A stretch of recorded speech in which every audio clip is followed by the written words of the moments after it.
Nam-myoho Renge-kyo, Nam-myoho Renge-kyo, Nam-myoho Renge-kyo, Nam-myoho Renge-kyo. Science has sent orbiters to Neptune, eradicated smallpox, and created a supercomputer that can do 60 trillion calculations per second.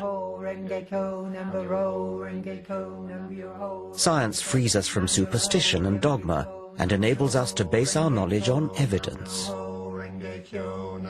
Well, most of us. Previously, I've explored how organized faith and primitive religious values blight our lives. You take the women and dress them like whores on the street. I don't dress women, they dress themselves. No, but you allow it as a norm. The fault line runs deeper even than religion. There are two ways of looking at the world, through faith and superstition, or through the rigors of logic, observation and evidence, through reason. Yet today, reason has a battle on its hands. I want to confront the epidemic of irrational, superstitious thinking. Would you understand somebody on the spirit side with the name Charles? I believe that I give... You really believe it? I believe absolutely Seriously, 100% that it's true, because it's been proven to me against my rationality. It's a multi-million-pound industry that impoverishes our culture. Astrology leans toward the divine and the sacred, words which I know you don't like very much. And throws up New Age gurus who exhort us to run away from reality. The treeness is the spiritual quality. Or the rockness. Or the rockness. Yeah. As a scientist, I don't think our indulgence of irrational superstition is harmless. I believe it profoundly undermines civilization. Reason and a respect for evidence are the source of our progress, our safeguard against fundamentalists and those who profit from obscuring the truth. We live in dangerous times when superstition is gaining ground and rational science is under attack.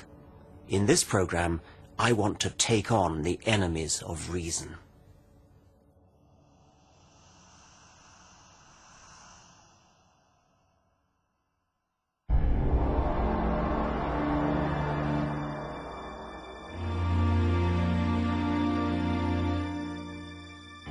"300 years ago, in the Age of Enlightenment, scientists and philosophers from Galileo to David Hume had the courage to stand up for intellectual principles and reason. The rational science they pioneered has given us tangible benefits. Everything from antibiotics to electricity, sewage systems to sat-nav. And it's not just material progress. Increased life expectancy, health and leisure provided by modern medicine and industrial technology have given more people more time than ever before to educate themselves, express their creativity, and ponder existence. And yet, into this better world that reason has built, primitive darkness is coming back, a disturbing pick and mix of superstitions. Where better to start my journey than a New Age fair? Hello, what do you do? What sort of readings do you do? All kinds. I do the tarot, Yeah. and then I also do the crystal ball. This is George. Hello. What can you do for me? All right, well, we can take it over a photograph. All right, I'd like that, yes. What do I do? Just sit on the throne there? Just take a seat, please. Shall I take my glasses off? What have you got here? Right, now, you have got a couple of spirit guides around you at the moment, because I think there's something in your life changing, but I think this is about you as well, being more comfortable with yourself. Now, what you have here is you have somebody in spirit who's really, really close to you, and they've got their arms around your neck. Well, that's very nice to know.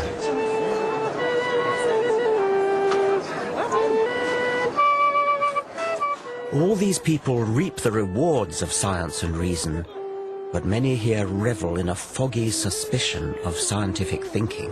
Okay, so you could teach me how to use my psychic energy. Yes. Is that the idea? Yes, you can rely much better on that than on your head. Irrationality is woven into the fabric of modern life. We unthinkingly indulge unscientific delusion. I'm the rather schizophrenic Gemini. Aquarius. Pisces. Astrology is so pervasive that just about everyone has been indoctrinated with the alleged character of their star sign. They're fiery, a bit unreliable, they love traveling, they're very expansive, they're quite spiritual. Loyal, spend too much money, good leader. They can be a bit moody, swinging one way and the other. They can be very bubbly 1 minute and then a bit down, and you never know what you're going to get with them, my husband says.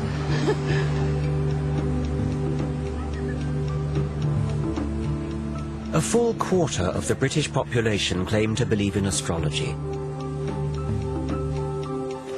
That's more than believe in any one of the gods touted by religions. Day in, day out, astrological horoscopes get far more newspaper column inches than science. Amusingly, it falls foul of our modern taboo against lazy stereotyping. How would we react if a newspaper published a daily column that read something like this? Germans. It is in your nature to be hard-working and methodical, which should serve you well at work today. In your personal relationships, especially this evening, you will need to curb your natural tendency to obey orders. Chinese. Inscrutability has many advantages, but it may be your undoing today. British. Your stiff upper lip may serve you well in business dealings, but try to relax and let yourself go in your social life. And so on through 12 national stereotypes. Of course, the astrology columns are not as offensive as that, but we should ask ourselves exactly where the difference lies.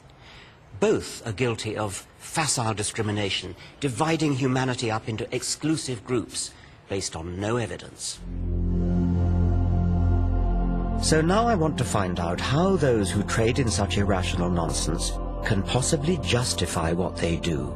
This is a map of the cosmos with London in the very centre.